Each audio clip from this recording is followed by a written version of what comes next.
To go.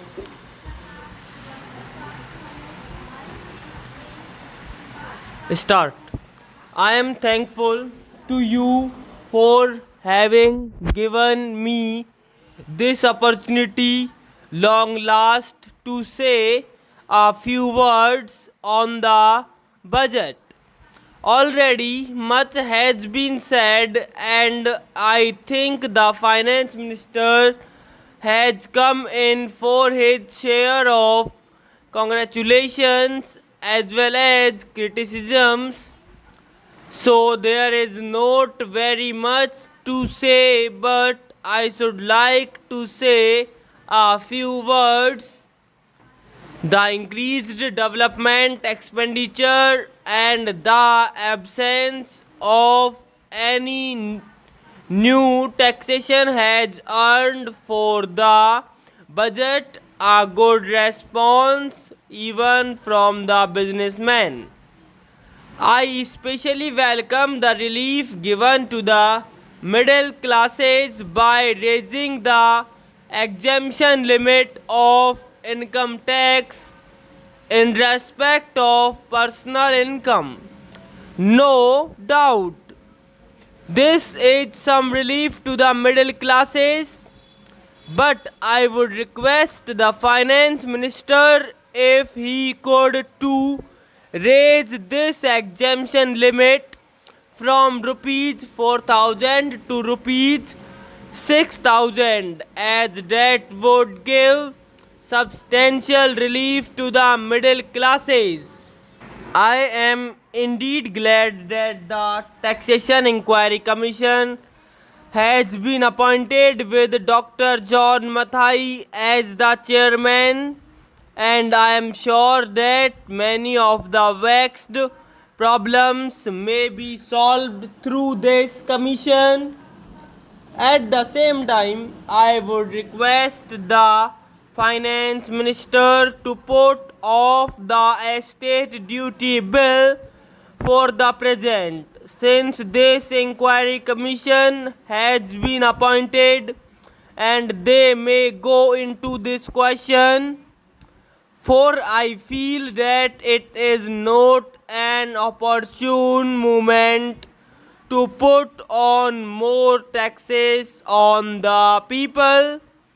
Already, as Mr. Gadgil has pointed out, there are so many taxes on the people. The people are overburdened by taxes and they are just trying to recover their stability. So, in regard to estate duty, I would ask him to consider about it. My reason for asking it to be postponed is, as I have said, that the people are still facing economic distress, and then our government is not able to offer the amenities which other countries have, where the estate duty exists, such as free compulsory education for children, free medical aid, homes for the poor and the destitute, old age pension, etc. So, my humble suggestion is that this point may be considered by the Taxation Inquiry Commission. I agree that there is a brighter side of the picture, and that instead of continually harping on our poverty, we should also see the bright side. We are making encouraging progress towards laying the foundation of a welfare state with the cooperation of all the implementation and the implementation of the 5-year plan. I am sure, sir, that we should be able to lay the foundations and fulfill the dreams of India. It is indeed encouraging to know from the finance minister that there is a tendency of lowering food prices all over the world, and in that case the prices in our country too would be lowered. Regarding defense, for obvious security reasons, I do not agree with my friends who say that the expenditure should be curtailed. It is not advisable to take any undue risks and slacken the defense arrangements. Indeed, defense is one of our valuable assets, although strange to say, there seems to be adverse opinion in some quarters. I agree with what General Cariappa once said, that God and army are remembered only when there is trouble. The army consists of the most disciplined and loyal set of young men.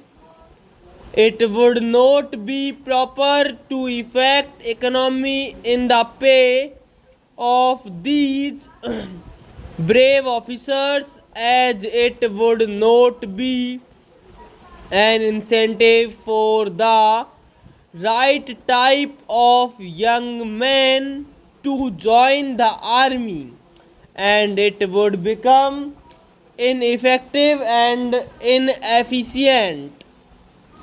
I believe already officers who were drawing rupees 1400 as their pay are now getting only rupees 700 and about rupees 100 as allowance. That is, they are getting about half of what they were getting before. It is very hard for those officers on field duty to establish separate establishments for their families and for their children, and I would separate especially appeal to the finance minister to see that the family allowances may be restored to those officers who are on field duty. Economy in army could be affected in other ways. There is scope for more efficient operation of defense industries, which process seems slow, and by purchase policy of utilizing goods and stores indigenously manufactured. Preference should be given to country made war materials such as could be produced here, and they would be cheaper than foreign made goods.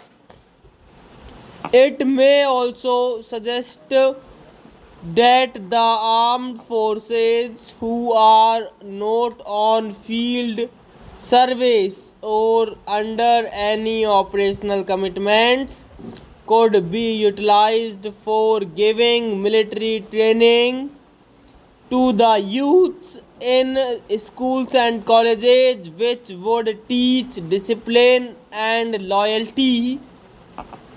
The university authorities should make military training as part of their compulsory education, just as they have adopted social domestic and political sciences.